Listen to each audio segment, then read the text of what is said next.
For over 50 years, the identity of the Zodiac Killer has remained one of the most baffling and chilling mysteries in criminal history. Between 1968 and 1969, the San Francisco Bay Area was gripped by a series of brutal murders that seemed to have no clear motive. The killer, who coined the name Zodiac, taunted police and the public with cryptic letters, bizarre ciphers, and threats of more violence. Despite countless investigations, theories, and even a few suspects, the case remains unsolved. But the question remains, who was the Zodiac Killer, and where is he today? The first confirmed Zodiac killing took place on December 20th, 1968, when high school students Betty Lou Jensen and David Faraday were shot and killed near Vallejo, California. The killer's next known attack occurred on July 4th, 1969, when Darlene Ferrin and Michael Mageau were ambushed in a remote area near Blue Rock Springs Park. Ferrin died instantly, but Mageau survived to provide a description of the killer. However, police had little to go on at the time. What made these crimes even more unsettling were the letters that followed. The Zodiac Killer began sending cryptic messages to local newspapers, claiming responsibility for the murders and boasting about his ability to evade capture. The letters were filled with strange symbols, puzzles, and riddles, and in one of them, the Zodiac issued a chilling warning: "I will go on killing until I die." He even included a self-made cipher, daring police to crack it. One of the most famous aspects of the Zodiac case was the ciphers. The killer sent a total of 4 ciphers, 2 of which were never solved. The most infamous was a 340-character cipher, which was unsolved for more than 50 years. But in 2020, a group of cryptographers and amateur sleuths finally cracked the code. The solution revealed a disturbing message, but the Zodiac's identity remained a mystery. The letters weren't just taunts. They were a sick game for the killer. In one of his letters, he claimed that he enjoyed killing, stating that he was collecting slaves for the afterlife.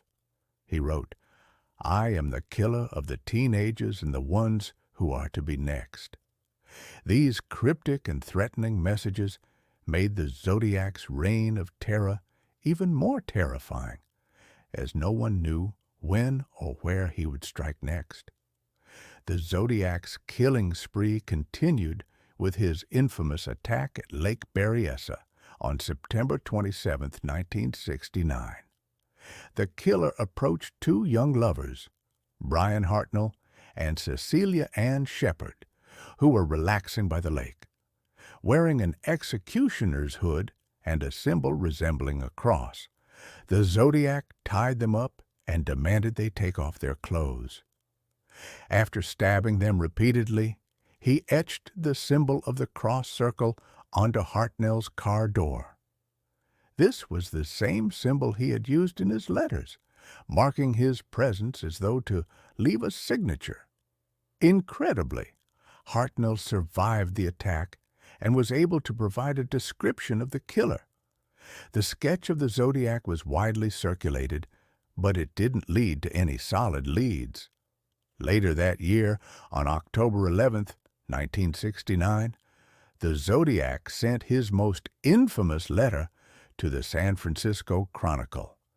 It was accompanied by a bloody shirt he had taken from the scene of the Lake Berryessa murder, adding an even more chilling element to the case. Over the years, there have been numerous suspects. One of the most widely discussed is Arthur Leigh Allen, a convicted child molester who had a history of violent behavior. Allen fit the physical description of the Zodiac, and he had even been a suspect in previous police investigations. However, despite a large amount of circumstantial evidence, Allen was never charged with the murders. He died in 1992, leaving the case unsolved. Other suspects have included Richard Gaikowski, a newspaper journalist who some believed may have had the ability to craft the Zodiac's cryptic messages. Another suspect was Ross Sullivan, a library technician who had been seen wearing a Zodiac-like symbol before the killing started. Still, no suspect has ever been definitively linked to the Zodiac. The case of the Zodiac Killer raised unsettling questions about his motivations. Was he truly insane, or was he just enjoying the power and control over his victims? Some psychologists believe that the Zodiac's letters and taunts suggest a person who thrived on the fear he created. His need for attention, mixed with his desire to toy with the police, indicates a mind fixated on power and the thrill of the chase. But even with all the investigation and modern-day profiling, the Zodiac Killer's identity remains elusive. Some theories suggest that the killer may have stopped his killings because he felt he had achieved his goal. Others believe he might still be alive today, living under a different name. While the FBI officially closed its investigation in 2004, many true crime enthusiasts and amateur sleuths continued to dig into the case, trying to find any piece of evidence that could, for